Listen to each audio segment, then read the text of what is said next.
El economista Diego Borja le da cátedra al presidente Daniel Noboa sobre lo que se debe hacer en el Ecuador, lo que falta en el país, en el sector político. Y mucho más allá de todo esto, parece que todo pinta a que el señor Diego Borja tiene un gran conocimiento en esta área económica sobre el Ecuador. Una vez aclarado el panorama con el expresidente Rafael Correa, el candidato a la vicepresidencia por el partido político de Luisa González parece que tiene las ideas claras. Antes de escuchar, amigo, lo invito a suscribirse al canal, seguirme en la página, dejar su me gusta y compartir este video. Escuchemos. El viernes, al cierre del plazo para las alianzas políticas, él dijo que va a haber una alianza entre RC y Reto, lista 33. Eso significa que van a cambiar el binomio vicepresidencial o usted te mantiene. ¿Cuál es la situación en ese caso para entenderlo bien? Sí, buena la pregunta porque creo que ha sido un poco confusa la forma como se informó el tema. El binomio no se altera, el binomio se mantiene y lo que se está discutiendo en la alianza con Reto es los espacios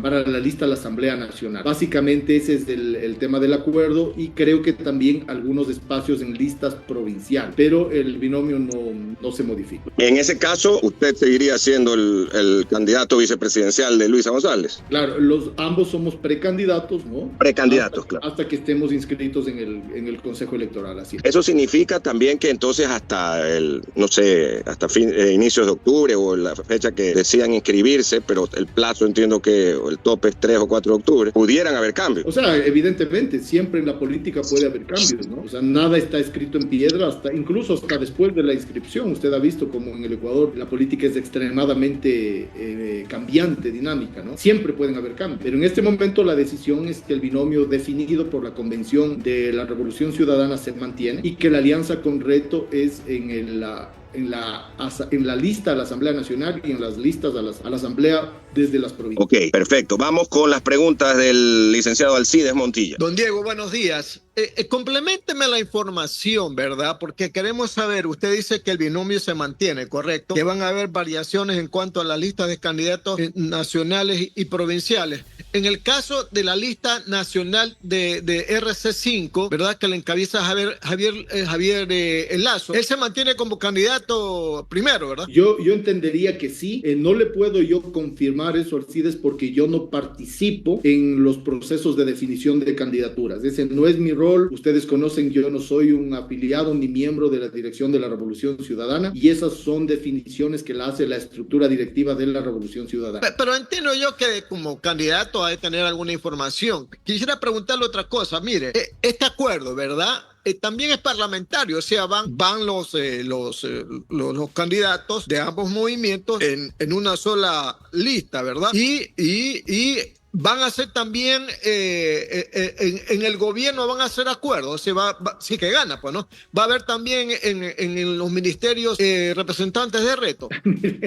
Alcides, discúlpeme que le conteste de la manera que lo voy a hacer. Yo he dicho en varios medios de comunicación, no nos tomemos la leche antes de ordeñar la vaca. O sea, ganemos las elecciones, cumplamos con esa tarea, hay mucho camino por recorrer y una vez que logremos el triunfo, que yo creo que con la propuesta que tenemos lo vamos a lograr, definamos los espacios en el gobierno, pero me parece que es muy prematuro en este momento plantearse siquiera esa posibilidad cuando todavía no hemos empezado el recorrido del electoral. Yo lo que diría es, de verdad, si yo supiera con claridad le respondería, nunca me hago el quite a las preguntas, pero no es mi función, no soy miembro ni de Reto, ni de la Revolución Ciudadana en los organismos directivos, como para poder saber qué se está discutiendo y cómo va a quedar estructurado. Yo entendería que va a haber un espacio en la lista nacional para representantes de Reto, va a haber espacio en las listas provinciales, en algunas provincias, y sé también que Reto va a sacar sus propias listas en otras provincias. Es decir, va a haber acuerdos, van a haber listas por separado. Esas son las dos figuras que por el momento implican esta alianza con Reto. Diego, regularmente cuando ya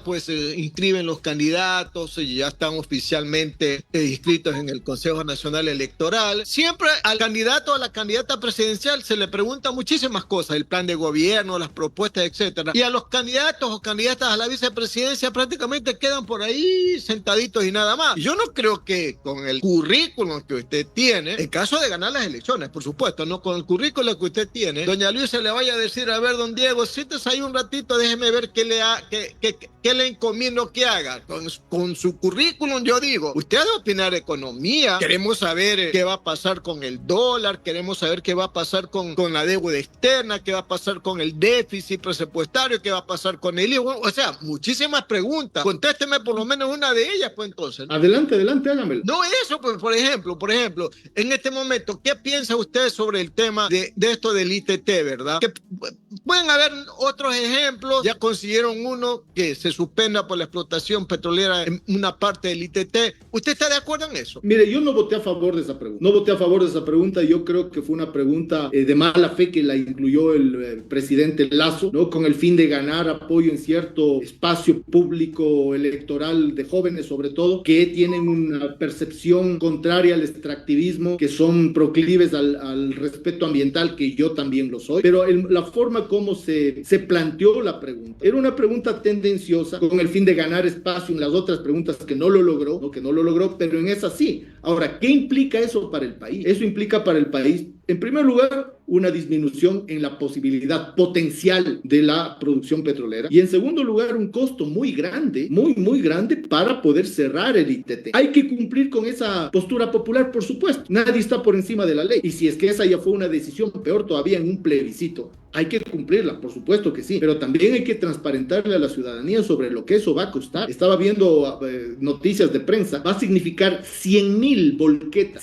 volquetas de 1 tonelada para remover equipos y escombros en la zona del ITT. Eso es un costo gigantesco y es un tiempo que no se lo hace de la noche a la mañana. Eso hay que decirle a la ciudadanía. No estoy diciendo que no hay que cumplir con la ley, hay que cumplirla. No estuve de acuerdo, no importa. Uno puede o no estar de acuerdo con la ley, pero hay que cumplir la ley, ¿no? Se va a cumplir eso, pero hay que decirle también a la ciudadanía lo que eso significa en términos de costo para un país que tendría unos costos que cubrir prioritarios por sobre eso. Pero bueno, ya es una decisión popular y hay que hacerlo. 8 de la mañana, 50 minutos. Estamos en Radio Atalaya en el programa Punto de Vista, entrevistando a el candidato a la precandidato a la vicepresidencia de la República, Diego Borja, por Revolución Ciudadana en alianza con el Movimiento Reto. Más preguntas de mi compañero Julio Ayala. Adelante, Julio. Gracias, Alcides. Economista Diego Borja, mucho gusto de saludarlo. Cuando usted fue ministro de Finanzas en el gobierno del doctor Palacio, yo lo recuerdo, logró bajar el déficit fiscal y por el contrario hubo hasta superávit fiscal como nunca prácticamente. La economía del país mejoró en una forma realmente gravitante. Se incrementó la producción petrolera, hubieron mayores ingresos en todo y hasta el empleo mejoró. Eso habla bien de su gestión como ministro de Finanzas. Pero ahora tengo una preocupación, economista Borja. Usted está con la Revolución Ciudadana que ve con muy buenos ojos lo que pasa en Venezuela. Si llegan al poder, implementarían acciones como las que ha implementado Venezuela. ¿Sería un modelo a tomar? Porque usted también trabajó en Venezuela, economista Borja. A ver, déjeme aclarar empezando por el último. No, yo no trabajé en Venezuela, no fui asesor del presidente Chávez como han sacado en unos videos. Le digo con claridad que si yo hubiera manejado la economía venezolana hubiera estado mejor, le aseguro. Eso,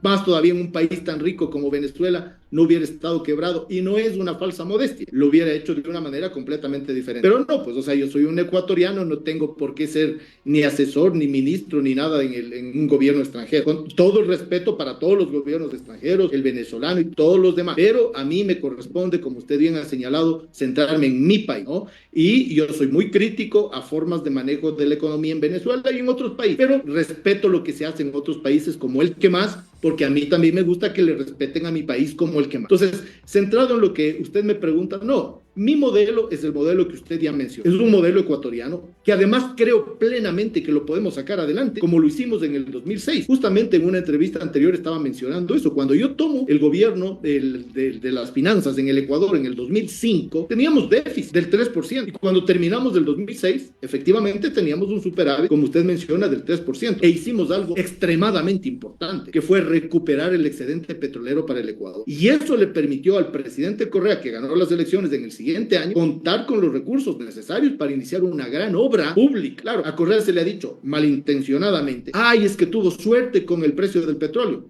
Le digo a usted, y usted lo conoce muy bien, Julio, que si no hubiéramos hecho los cambios en la ley petrolera por más precio alto del petróleo, eso se hubiera seguido llevando las transnacionales y no le hubiera quedado nada al Ecuador. Correa pudo contar con esos recursos porque hicimos el cambio en la ley petrolera. Que él hizo luego nuevos cambios, sí, pero empezó por ahí. Entonces, esa forma de ver la economía es la que yo tengo otra vez ahora. Y lo he dicho, un país quebrado como el Ecuador necesita urgentemente entrar nuevamente en un sendero de crecimiento. Sin eso no vamos a poder solucionar ni empleo, ni ventas, ni nada. Mire, las cámaras están diciendo que al primer semestre de este año se ha vendido menos que en el primer semestre del año pasado. Han caído las ventas. ¿Cómo esperamos que haya empleo? ¿Cómo esperamos que haya ingreso? ¿Cómo esperamos que se mejoren los índices de pobreza? No, hay que romper el círculo del estancamiento. Ya lo hicimos en el 2006, ¿no? Que era un país con problemas. Y yo creo que en una situación más grave de la que estamos ahora, no va a ser tan rápido, pero sí es posible. Economista Borja, usted desde muy joven abrazó la actividad pública y política. Fue presidente de la FEWE, ha sido un hombre de izquierda toda su vida. Una cosa que a mí particularmente me admira, porque aquí en este país, pues los políticos un día están en la izquierda y otro día están en la derecha.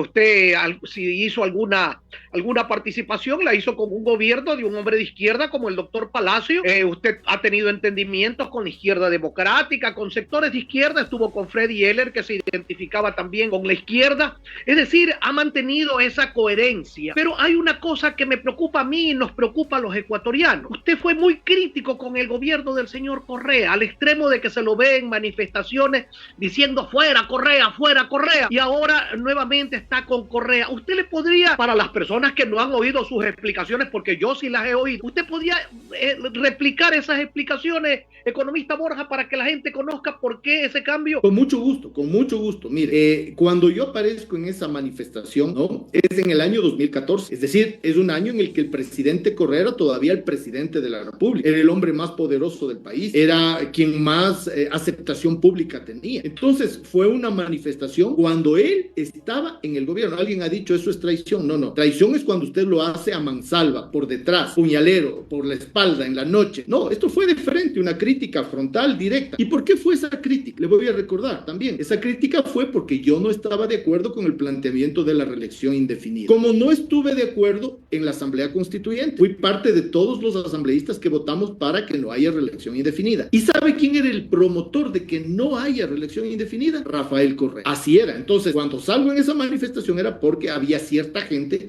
que quería plantear la reelección indefinida en el gobierno, y no era el presidente precisamente, sino un círculo de ministros que él tenía. Entonces, era una manifestación contra el gobierno, no era una manifestación contra el presidente. No personalicemos aquí las cosas así, no. Yo nunca he funcionado así, y creo que tampoco Rafael Correa ha funcionado así. Nunca personalizamos la crítica política. Y lo segundo que también quiero decirle es que fue una crítica política, fue una crítica a un planteamiento político, no era una crítica a la personalidad del presidente Correa, ¿no? Ahí más bien esa relación de amistad es muy antigua y ha sido muy respetuosa toda la vida, ¿no? Entonces, esa es la razón. Cuando, en cambio, viene el gobierno de Moreno, que decía que era el gobierno que se va a ufanar de haber cabalgado con Correa y lo traiciona a la vuelta de la esquina, en ese momento, cuando ya Correa es perseguido, cuando ya Correa es hecho carga montón, yo soy uno de los primeros en salir a defender a Rafael Correa como persona y al gobierno, porque creo que hay un montón de logros que hizo el presidente Correa en su gobierno. Entonces, la crítica fue cuando él era el hombre más poderoso, y la defensa es cuando todo el mundo, en cambio, le empieza a hacer cargamontón a Rafael Correa. Entonces, esa fue un poco para explicar qué pasó ahí. ¿Qué nos une? ¿Sabe qué nos vuelve a unir? Las manifestaciones indígenas y de pobladores, de gente en Quito en el año 2019. En el 2019 sale gente de todas las condiciones sociales en Quito, sobre todo a protestar contra Lenín Moreno, y la respuesta del gobierno de Moreno es desmedida en términos de represión policial. Desmedida. Hubo 11 muertos, 1.300 heridos, 1.200 detenidos, se empezó a perseguir a los dirigentes provinciales, se le metió presa a la prefecta de Pichincha con una acusación falsa, etcétera. Y eso obviamente me pone a mí en una condición de oposición directa y radical al gobierno de Moreno, y eso nos vuelve a juntar, ¿no? Entonces, es un proceso que no es de ahora, que se dio como crítica en un momento y que se da como convergencia en otro momento. Y si hoy día yo tengo que ver, cualquier crítica pasada es menor frente a lo que está viviendo el país. Solo termino con esto, Julio, para no cansar. Yo he dicho, si usted está en una discusión con un vecino porque se le parqueó en su parqueadero del edificio, pero el edificio de repente empieza a quemar, usted no se va a seguir discutiendo con él. van juntos a apagar el incendio. Eso es lo que le pasa al Ecuador. Cualquier discrepancia que hemos tenido es menor frente a lo que está viviendo nuestro país, que hoy nos obliga a todos, no solo a nosotros, a crear una gran alianza y una gran unidad. Muy buen símil, economista Borja. Dígame una cosa, y recuerde que yo he sido político y he estado metido también dentro del monstruo, así que por favor no me vaya a poner usted el chupón en la boca en estos momentos. Dígame, ¿a qué acuerdo han llegado? ¿A qué acuerdo han llegado con Correa y con la candidata a la presidencia de la República? ¿Cuál serían sus funciones en caso de triunfar? ¿Estaría encargado del área económica o lo mandarían a una embajada también?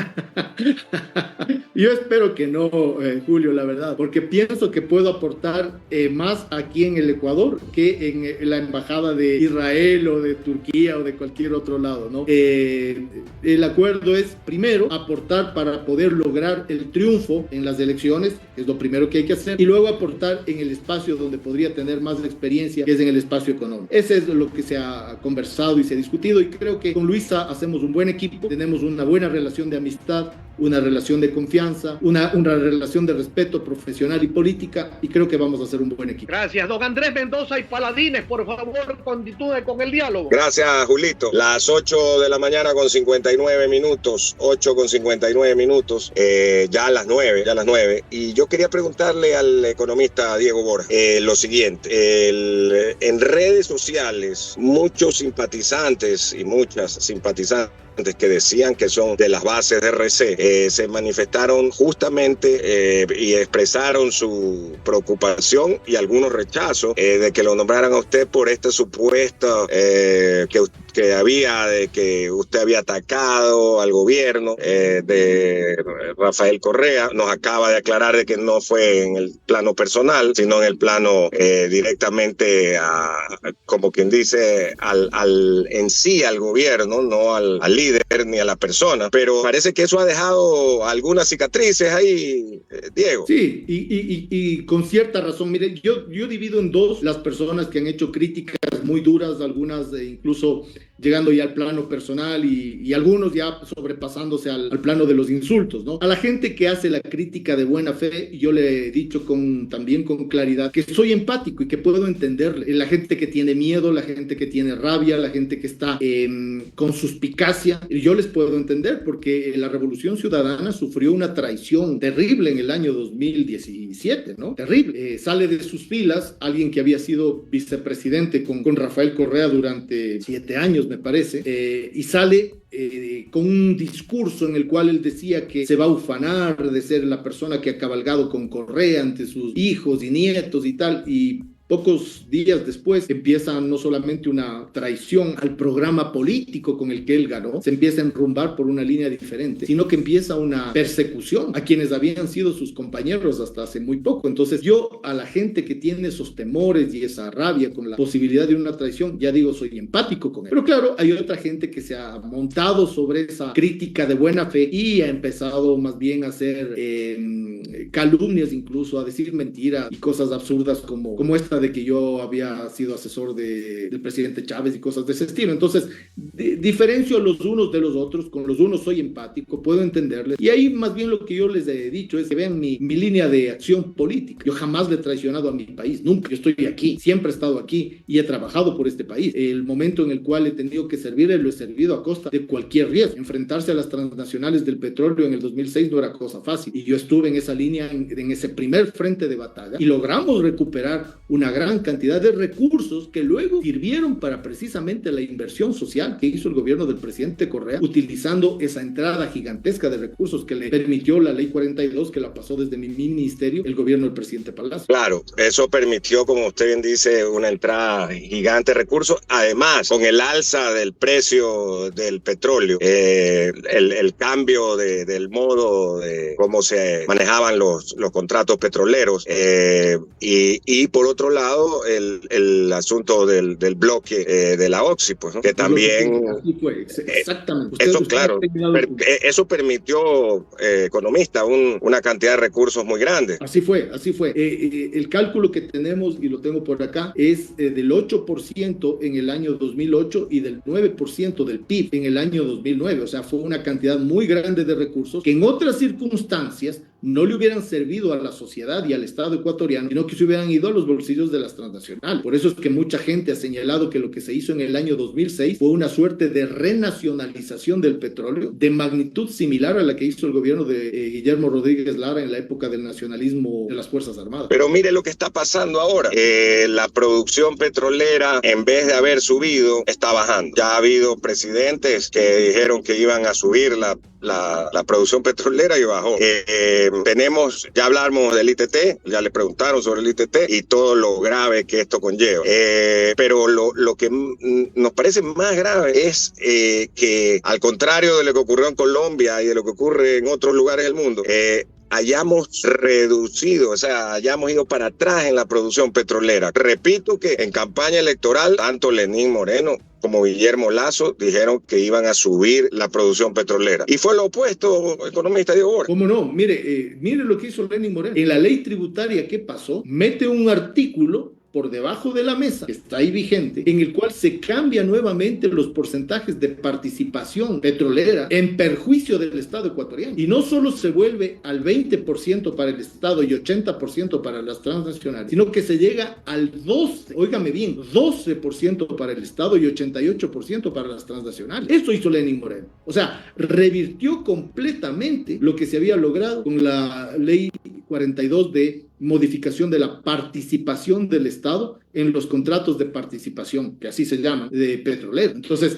es una suerte de desfachatez en la entrega de los recursos que son de los ecuatorianos en beneficio de las transnacionales. Es tremendo lo que hizo Moreno. Y bueno, en el caso de Lasso, él ofreció subir la producción petrolera a 1 millón de barriles diarios y no llegó ni a los 400,000, ¿no? También por una incapacidad de gestión, de ineficiencia y por mantener un esquema de contratos que además los denunció el fallecido ex candidato presidencial Fernando Villavicencio, los denunció en la Comisión de Fiscalización, ¿no? Usted sabe que Villavicencio tenía ciertas lucideces y denunció estos contratos lesivos. Él hablaba de 21 contratos lesivos para el Estado en el gobierno de Lasso, y ni Noboa ni Lasso han hecho absolutamente nada frente a esa lesión enorme que está teniendo el Ecuador con unos contratos que son perjudiciales. ¿Cuáles son esos contratos? ¿Usted recuerda alguno de ellos? Son con varias empresas transnacionales. Allá. Con varias, o sea, no es solamente con una. Son esquemas de contratación con varias empresas de petroleras transnacionales que están generando una condición de saqueo, si usted quiere, de nuestro recurso, ¿no? Y eso no se ha modificado. Y ese es un tema que hay que verlo. Y claro, no es una cosa simple, porque como son contratos, no es que usted al día siguiente puede darlos por terminado, porque eso significa que le llevan a un evento de arbitraje y terminamos pagando más, como nos sucedió con Perenco, una empresa que abandona los campos, que deja botados los yacimientos, y un procurador como Íñigo Salvador que sale a decir que hay que pagarle inmediatamente a la empresa lo que está pidiendo, porque nos ha ganado un arbitraje que él nunca nos defendió. O sea, imagínese usted tener un procurador vende patria como Íñigo Salvador, que antes de defenderle al Ecuador se pone a decir que básicamente lo que hay que hacer aquí es pagarle a Perenco. O sea, sí, para eso no me defiendas, compadre, ¿no? Exactamente. Cuando la tarea del procurador, que es el abogado del Estado, es defenderle al país. Por supuesto. Más allá de lo que opine personalmente o jurídicamente, lo que le toca es defender al país. Si no, no esté el procurador. Las 9:08. Tiene un choque y su abogado se pone a darle la razón a la otra persona. ¿Para qué es mi abogado entonces? Exacto. O sea, cámbienlo. 9:08. Vamos finalmente por el tiempo del economista Diego Borja, y porque ya mismo estará nuestro próximo invitado también, con una pregunta final de don Alcides Montilla y de don Julio Ayala. Sí, economista Diego Borja Cornejo. Yo le iba a hacer dos preguntas porque amerita en este momento conocer definiciones de quién pues podría ser el vicepresidente de la República con harta experiencia en el manejo económico. El tema del dólar, pero prefiero hacerle la otra. Mire, en la Asamblea Nacional se está discutiendo, ¿verdad?, la probabilidad de dejar sin efecto este acuerdo crediticio que hizo el gobierno con el Fondo Monetario, por la cual pues nos está entregando 4,000 millones de dólares. Yo quisiera conocer si usted está de acuerdo, porque se entiende que la Constitución le da al Ejecutivo la competencia para el manejo económico del país, que incluye este tema de los convenios internacionales de crédito. ¿Cuál es su pensamiento, Diego? Que efectivamente es así como usted menciona, es el Ejecutivo el que tiene la responsabilidad en el manejo económico, pero la Asamblea Nacional tiene la responsabilidad en la fiscalización. Entonces, la Asamblea tiene que cumplir con su tarea y la Comisión de Transparencia de la Asamblea tiene que cumplir con la tarea de fiscalizar lo que ha hecho el gobierno, que a mi juicio es completamente errado, pero completamente errado. Han llegado a un acuerdo con 42 compromisos con el Fondo Monetario Internacional. Todos esos compromisos son lesivos para el Ecuador. No hay uno solo favorable para el país, ni uno solo. Todos. En este momento se han llevado a cabo solo dos: el aumento del IVA y el aumento de los precios de los combustibles. Pero está en carpeta el aumento de las tasas de interés. Está en carpeta el aumento de la tasa de aporte de trabajadores y empleadores de IES, la disminución de las prestaciones para los afiliados de IES, porque se les quiere subir los años de aporte y se les quiere subir también los años de jubilación. ¿A cuántos años les quieren subir? ¿A 70, 75, a 80 años? No nos han dicho. Está en ese acuerdo está la disminución de la inversión pública, está la disminución de la inversión en sectores sociales específicos. Se está planteando alterar lo que se llama el gasto tributario que beneficia a los sectores más vulnerables, que por ejemplo reciben el bono de desarrollo humano. Todo eso está planteado en ese acuerdo con el Fondo Monetario Internacional. Y entonces, evidentemente, es necesario que se fiscalice. Y en el caso de que nosotros ganemos como binomio, tenemos que hacer una redefinición total de ese acuerdo con el Fondo Monetario Internacional. Porque le digo algo, nosotros tenemos como país, tenemos toda la legitimidad de ir al Fondo Monetario, al Banco Mundial, al BID, a pedir financiamiento, pero tenemos que ir con nuestro programa de gobierno, no con el programa de ellos. ¿Qué ha hecho aquí el gobierno de Noboa? Y se somete completamente a lo que le dice el Fondo Monetario Internacional, que es totalmente lesivo a lo que necesita la población en el Ecuador. Eso no se puede permitir, pues es un país que no trabaja, es un gobierno que no trabaja para el país, sino para un organismo internacional. El Fondo Monetario podría decir, bueno, cholitos ecuatorianos, con ustedes ya no vamos a hacer ningún convenio, busquen a otro que les preste dinero. ¿Y ahí cómo hacemos? ¿Y acaso qué nos ha beneficiado ese préstamo? ¿En qué nos ha beneficiado? ¿Cuánto de los 1.000 millones que le entró al gobierno el 31 de mayo entró en la economía ecuatoriana? Nada. Todo sirvió para el repago al propio Fondo Monetario Internacional. Es como que usted vaya a un banco y le ponga un montón de condiciones y que encima más del dinero que le da se quede en el propio banco, pero usted sí se queda clavado ahí con una serie de compromisos. ¿De qué nos está sirviendo eso? Correcto. En términos prácticos, no nos está sirviendo. 9:00 a.m, 13 minutos. Continúa esta entrevista con Julio Ayala. Más preguntas, Julio, por favor. Economista Borja, una sola inquietud. ¿Qué haría usted, que fue coordinador económico de los países del ALBA, que en su gran mayoría atraviesan una tremenda crisis económica? ¿Qué haría usted para que no nos pase lo que está pasando con Venezuela, con Cuba, con Nicaragua? ¿Qué haría usted diferente en materia económica para que nosotros no caigamos en una situación de esa, de ser, por ejemplo, en el caso de Venezuela, el país más rico de América, a pasar a ser el país más pobre? A ver, Julio, yo creo que hay que hablar aquí con claridad y con datos, ¿no? De acuerdo al Fondo Monetario Internacional, que no es un organismo precisamente del lado chavista ni del lado madurista, el país que más va a crecer, este año es Venezuela. No lo digo yo, lo dice el Fondo Monetario Internacional. ¿Y sabe cuál es el país?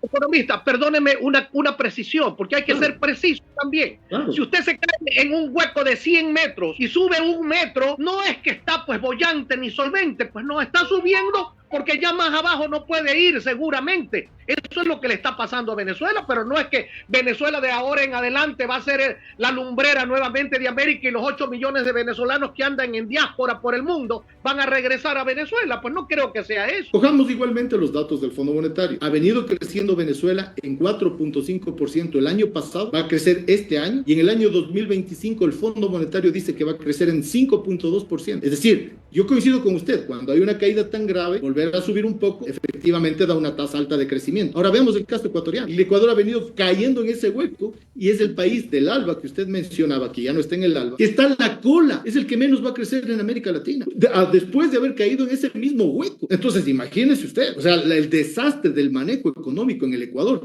es mucho peor que el desastre del manejo económico en Venezuela. ¿Qué haría para que no caiga? ¿Qué haría para que no? Lo que ya mencioné, ¿no? O sea, nosotros tenemos que recuperar indispensablemente la inversión pública. Sin inversión pública no es posible salir de la crisis en la que estamos. La inversión privada no va a venir si es que no tenemos niveles decentes de inversión pública. No podemos llegar rápidamente a lo que yo quisiera. En el año 2014 el Ecuador llegó a tener el 15% sobre el PIB de inversión pública. Ojalá rápidamente podamos llegar a esos niveles. Mire usted cualquier experiencia europea del sudeste asiático, norteamericana, sin inversión pública no hay capacidad posible de volver a crecer la economía. Cuando los los Estados Unidos caen en crisis en el 2008, la inyección pública que se mete tanto al final del gobierno de Bush como al inicio del gobierno de Obama es gigante. Si no, no hubieran podido salir de la crisis del 2007-2008. Eso tenemos que hacer nosotros. Eso no es nada nuevo, eso es una política de manual. Y eso va a permitir que la inversión privada también vuelva a confiar en el Ecuador y vuelva a estar presente. Gracias, economista. Don Andrés Mendoza y Paladines en el finalísimo, por favor. Gracias, Julito. Y al economista Diego Borja. Muy interesante charla. Le agradecemos por estar con nosotros,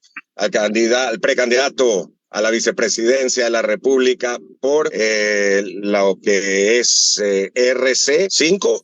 Ya es una alianza, entiendo, ¿no? La alianza RC5 Reto 33. El candidato o precandidato a la vicepresidente, el economista Diego Borja, que estará en la lista con la abogada Luisa González. Muy buen día, Diego. Gracias por la invitación, Andrés, y encantado de haber conversado con ustedes. Muy amable, tenga buen día. Y nos vamos a ir a la pausa. ¿Usted comparte la misma idea del señor Diego Borja o no? Hágame saber su opinión en la caja de comentarios y nos vemos en un siguiente video.